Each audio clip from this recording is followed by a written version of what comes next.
Hey all, I'm Travis Devon, and this is going to be the first video of a series of videos that I have titled Introduction to Pro Tools for Filmmakers and Content Creators. The goal of this series of videos is to educate filmmakers and content creators about Pro Tools. Pro Tools is one of the most commonly used digital audio workstations in film production, and many professional editors and content creators may benefit from learning its use, or at least being familiar with some of its functionality. So that is the goal of this video series. Now, I can't just start this without addressing the elephant in the room, which is why Pro Tools? There are plenty of other options for digital audio workstations on the market. Some of these may be more affordable, some may be more easily accessible or user-friendly. However, in my experience and the experience of many other people, Pro Tools is still widely used by many audio professionals, and lots of post-production houses for films around the country tend to favor Pro Tools. It's very ubiquitous in the professional filmmaking world. And I highly recommend learning multiple DAWs, digital audio workstations, and nonlinear editors as a professional editor. But of those digital audio workstations, I think that Pro Tools may be the number one. Somebody told that to me a long time ago, and I didn't want to believe that, but here I am trying to teach people how to use Pro Tools.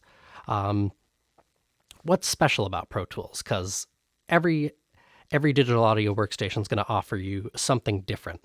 I use Pro Tools, I use Logic Pro, I use Ableton, and I use Cubase for editing audio and creating music.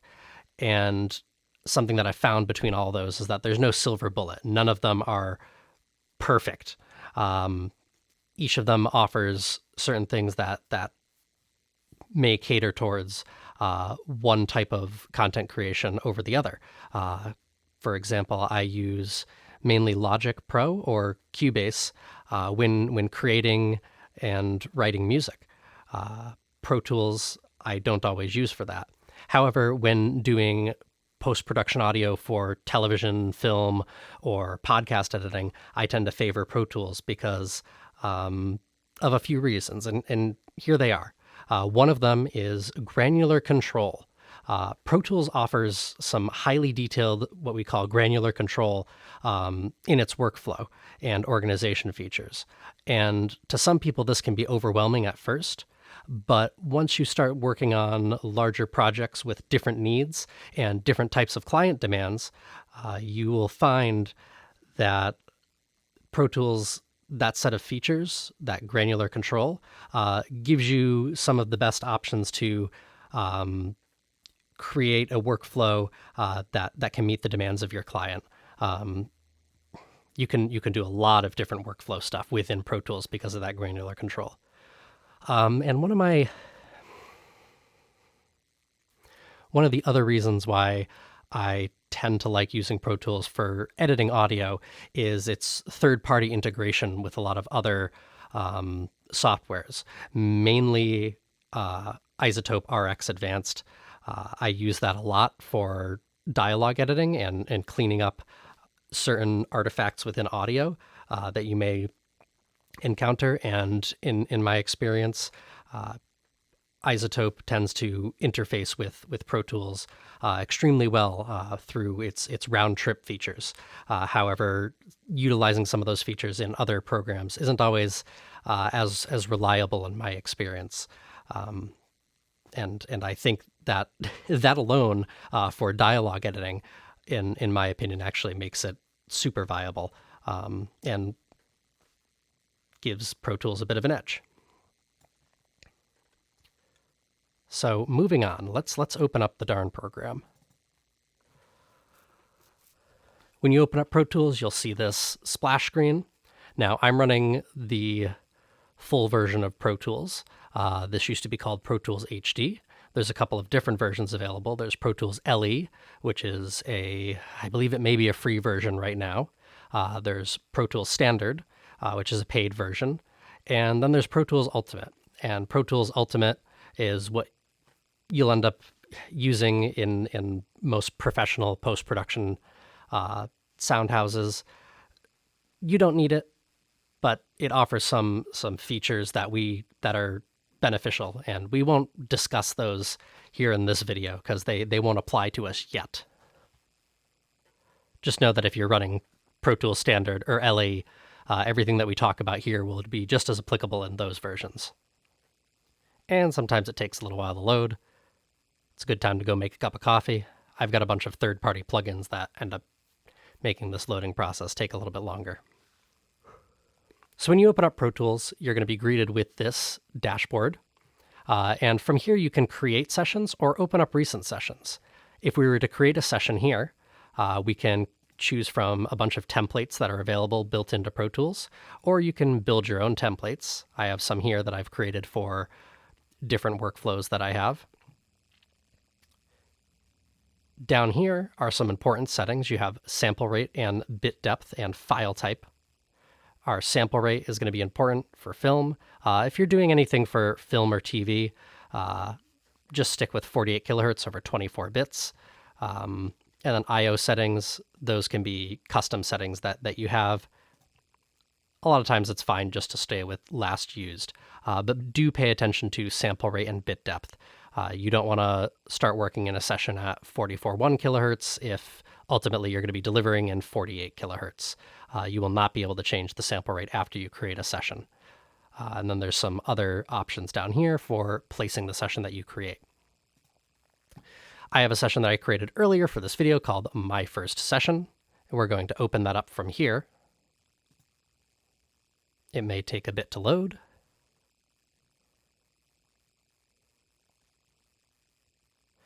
And here is a small session that I created just for the purpose of this video.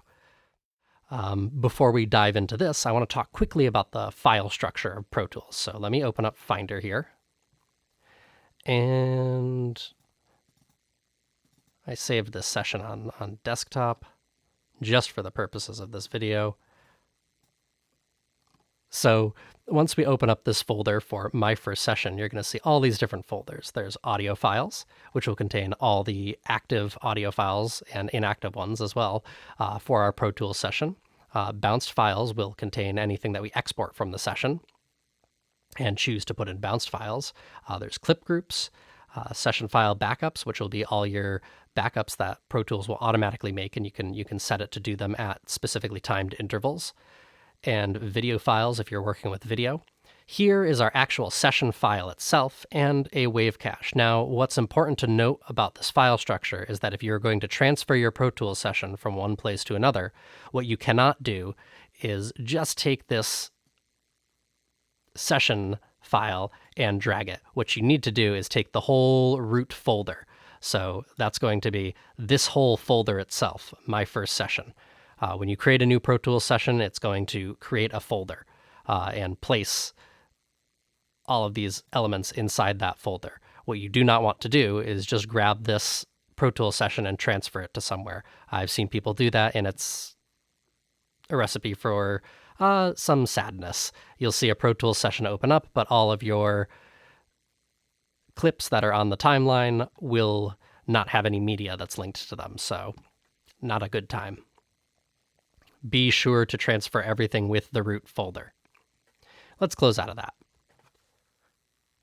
So some important things to take from this edit window right in this first video that we have are going to be your rulers.